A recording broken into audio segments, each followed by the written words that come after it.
जय श्री वृंदावन बिहारी लाल की जय। वंदे अहम श्री गुरो श्रीजुतपद कमलम श्रीगुरून् वैष्णवांश्च श्रीरूपं साग्रजातं सहगण रघुनाथ नित्यं तं सजीवं साद्वैतं सावधूतं परिजन सहितं कृष्ण चैतन्य देवं श्री राधा कृष्ण पादान्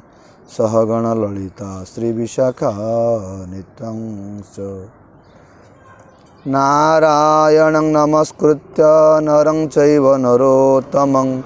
देवीं सरस्वतीं व्यासं ततो जयमुदीरये। श्री कृष्ण चैतन्य प्रभु नित्यानंद श्री अद्वैत गदाधर श्रीवासादि गौर भक्तवृंद। हरे कृष्ण कृष्ण कृष्ण हरे हरे, हरे राम राम राम हरे हरे। सर्वप्रथम मोर गुरुदेव नित्यलीला प्रविष्ट ओम विष्णुपाद अष्टोत्तर शत श्री श्रीम शिल भक्ति वैभव पुरी गोस्वामी शिल गुरु महाराज अशोक अभय चरणारविंदरे अनंत अनंत कोटि साष्टांग दंडवत ज्ञापन करी अहेतुकी आशीर्वाद प्रार्थना करुछि तथा मध्य समस्त शिक्षा गुरु चरण कमले साष्टांग दंडवत ज्ञापन करी आशीर्वाद प्रार्थना करुछि तथा मध्य परम गुरुदेव जगत गुरु शिल भक्ति सिद्धांत सरस्वती गोस्वामी शिल प्रभुपाद चरण कमले साष्टांग दंडवत ज्ञापन करी आशीर्वाद प्रार्थना करे। अस्मदीय ब्रह्म माध्व गौड़ीय संप्रदाय समस्त गुरुवर्ग समस्त आचार्य बंधु चरण कमले साष्टांग दंडवत ज्ञापन करी आशीर्वाद प्रार्थना करे। वांछा कल्पतरुभ्यश्च कृपा सिंधुभ्येव च पतितानां पावनेभ्यो वैष्णवेभ्यो नमो नमः। गोटे प्रश्न जे मु किए ओ मोर वास्तव परिचय कौन। साधारणतः आमर मनरे गोटे थाए जे मु किए माने भावुँ कहे मु गोटे मोर नाम है रामदास कि कृष्णदास कि अलग मोर गोटे गाँ आपर आम परिचय दे था कि मोर बापा ये कि मोर ये आम कही था किंतु देखा गले मु किए जदि आम विचार करिया आमे कहू मोर हाथ मोर गोड़ मोर नाक मोर कान मोर देह मु निश्वास प्रश्वास नौची हेले मु जेतेबेले आमे विचार करूँ मु से जिनसटा किए सबू मोर कहू किंतु मु किए से विषय रे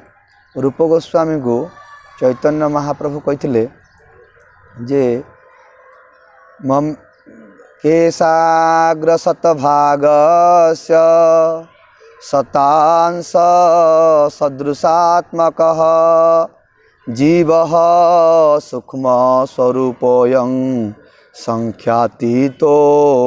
चित्कणः। मु किए माने मु होछि आत्मा जीवः सूक्ष्म स्वरूपोऽयं संख्यातीतो चित्कणः। मु जीए मु होछि चित्कण चिन्मय मोर केबे माने मृत्यु नाही कि मोर कौन सी जड़ माने भावना नाही मोर मृत्यु नाही कि मते कई केबे मध्य मारी पारिबने खंडार गीतार जिन भगवान कहले एई श्लोक को नहीं जे आत्मा विषय नहीं कहले नयन छिंदन्ति मांग शस्त्राणि नयनं दहति पावकः न चैनं क्लेदयन्त्यपि न शोषयति मारुतः। मतलब मते के खंडारे काटी पारिबो नाही कि मते के पानी रे बुड़े पारिबो नाही कि पवन मत उड़े नहीं पारिबो नाही। मु होछि से व्यक्ति जेको कहा जाए आत्मा। से आत्मार परिमाण केते तार डायमेंशन केते तो कहले केशाग्र शतभागस्य आमर जो चुट्टी अच्छी ए जो मुंडरे जो चुट्टी अच्छी ये चुट्टीर अग्रभाग को नहीं जदि आमे 100 भाग करवा केशाग्र शतभागस्य शतांश सदृशात्मकः से चुट्टीर अग्रभाग को 100 भाग कला परे जेकोसी गोटे भाग को नहीं पुणी जदि आमे 100 भाग करवा जेतिकी परिमाण हब से परिमाण होची आत्मार परिमाण। तेणु अति सूक्ष्म ये जेते भगवान श्रीकृष्ण गीतार यह भी कहले जे सूक्ष्मानां जीव अहम जे जेते सूक्ष्म अच्छी जगत रे सबुठारु सूक्ष्म भितर अति सूक्ष्म हेले जीवात्मा मतलब ये आत्मा हूँ अति सूक्ष्म आर परिमाण हूँ बहुत नगण्य जहाँकि आजिकल माने बहुत डॉक्टर माने आउ इंजीनियर माने बहुत गवेषक माने से माने चिंता करुँचे जे जानापी आत्मार परिमाण टा के देखापी बहुत दूरवीक्षण जंत्र द्वारा देखापी चाहूँगी मल्ला समय पर कौन जाऊँगी जे से जिनसा से देखापी चाहूँगी तथापि से जापारना आत्मा हूँ अति सूक्ष्म आ भगवान कहते ये आत्माटा कौन ना श्रीमद् भगवद गीता 15 अध्यायर 7 नंबर श्लोक रे कृष्ण अर्जुन को कहले ममेवांश जीव लोके जीवभूत सनातनः मनः षष्ठानि इंद्रियाणि प्रकृतिस्थानि कर्षति। ममेव अंशः भगवान श्री कृष्ण कहले ममेव अंशः जीवात्मा जो जीवात्मा पूर्वर जो श्लोक रे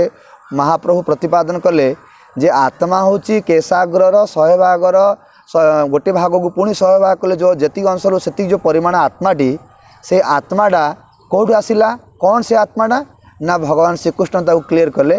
जे ममेव अंशः मोर आत्मा होची मोर अंशः ममेव अंश जीवलोके जीवभूत सनातन आउ ये आत्मा होची सनातन सनातन माने ये सदा तिष्ठति इति सनातन ये सबुबले नित्य अच्छी पूर्वर थिला वर्तमान भी अच्छी ए आत्मा परे मध्य रहिबो आर केबे विनाश नहीं किंतु मनः षष्ठानि इंद्रियाणि प्रकृति स्थानि कर्षति। गोटे बर्तमान आमको शरीर मिली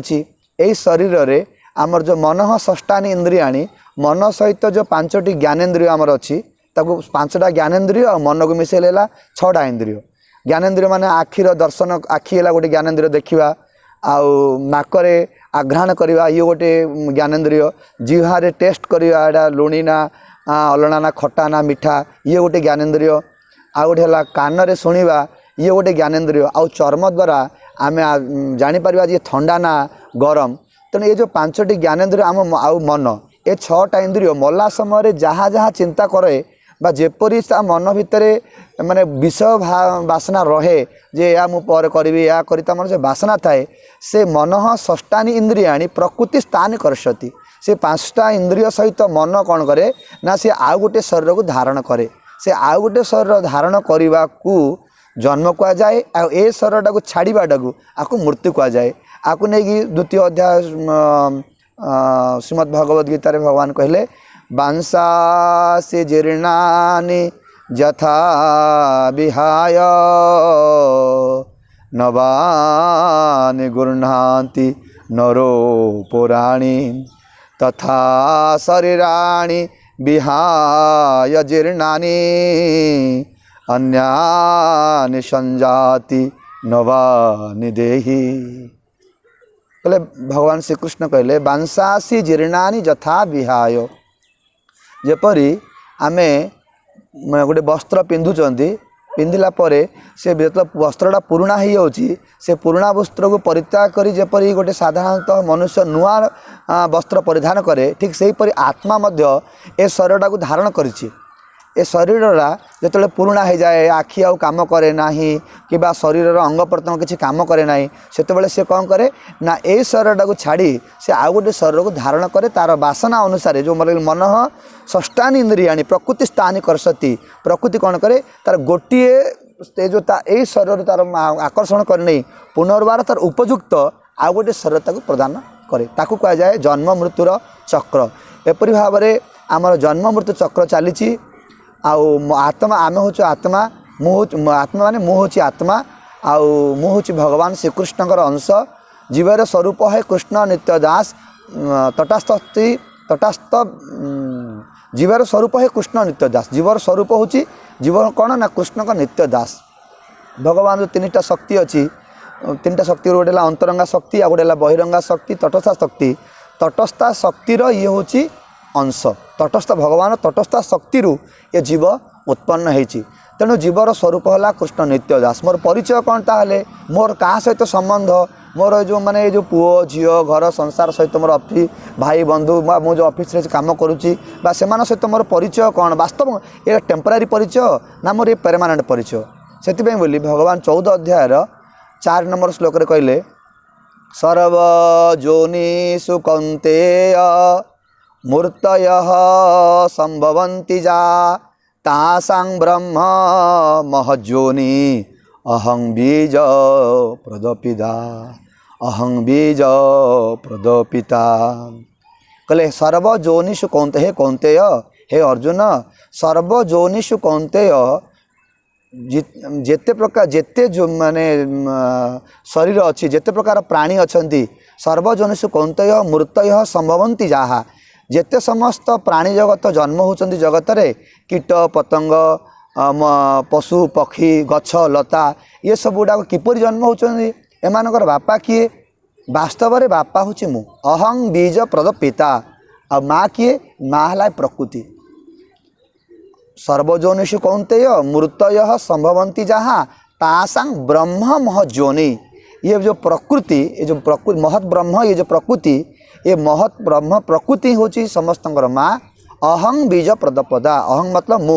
मु होची समस्त जीव मानकर पिता तेणुक आमर वास्तव परिचय है भगवान श्रीकृष्ण आमर बापा माँ भाई बंधु सबकि जो तुम्हें माता च पिता तुम्हें भगवान कहते जैसे भगवान ही आमर माता भगवान ही आमर पिता भगवान ही आमर बंधु सी ही आमर सखा से ही आमर संपद सी ही धन सी ही आमर प्राण सबकि ये जदि परिचय आम मन रखा यही परिचय जब आम जापर ताहले आउ दुख आमको आसो ना से जीव भक्तिमोहन ठाकुर कहले जीव कृष्ण दास ए विश्वास करिले तो आहार दुख नाई भक्तिमोहन ठाकुर कहले जीव जिते कृष्ण मु विश्वास करदेव मु हूँ कृष्ण दास आउ मु कृष्णकर सेवक मु कृष्णकर भजन करवा कृष्णकर कीर्तन करवा मोर धर्म ताहले ताको दुख लागिबो नहीं। हरे कृष्ण वांछा कल्पतरुभ्यश्च कृपा सिन्धुभ्यश्च पतितानां पावनेभ्यो वैष्णवेभ्यो नमो नमः।